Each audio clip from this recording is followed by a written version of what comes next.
한일 간의 갈등이 장기화되고 있는 가운데 일본에서 한국으로 수출 승인이 나오지 않자 일본 기업들이 괴로워하고 있는 모습입니다.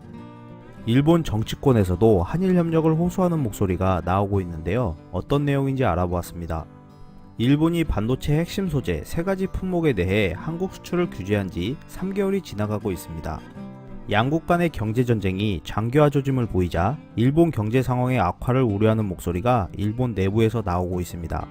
일본 정부가 수출 규제 이후 허가를 낸 것은 3개월간 포토레지스트 3건, 불화수소 3건, 플루오린 폴리이미드 1건 등 총 7건 뿐이었습니다. 이러한 가운데 한국은 빠르게 수입처 다변화와 국산화를 진행하고 있었지만 일본 기업들은 일본의 수출 승인만을 기다리며 전전긍긍하고 있는 모습입니다. 4일 니혼게이자이 신문에 따르면 한국과 거래 중인 일본 기업의 수출 승인이 여전히 나오고 있지 않아서 수출할 수 없는 상황이 이어지고 있다고 보도했습니다. 일본은 7월 4일 이후 반도체 소재 3가지 품목에 대해 모든 수출 안건마다 개별 심사를 요청하도록 고쳤고 포괄적 허가 제도를 사용할 수 없도록 했습니다. 불화수소를 취급하는 모리타 화학공업의 고위 관계자는 9월 중으로 수출을 기대하고 있었지만 10월에도 수출이 될지 모르겠다, 매출에 끼치는 영향도 크기 때문에 한시라도 빨리 재개되었으면 한다라고 말했고, 불화수소를 취급하는 또 다른 업체 스텔라 케미파에서도 10월 4일까지도 한국 수출 허가가 나오지 않고 있다. 계속 심사 중이어서 언제 수출이 가능할지 예상할 수 없다라고 밝혔습니다.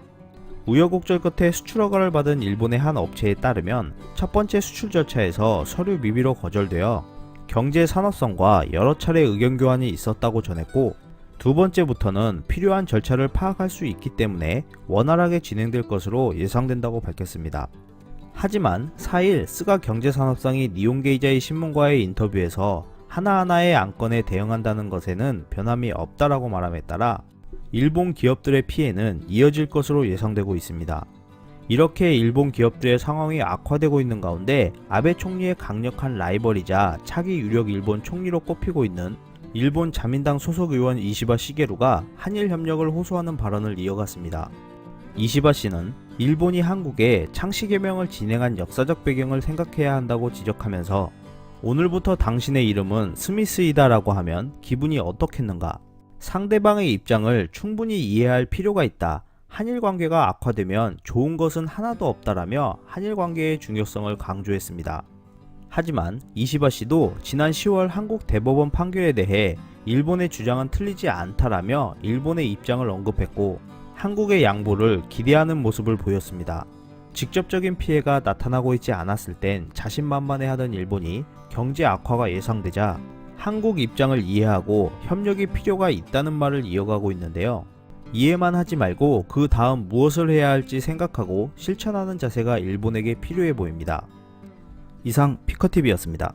감사합니다.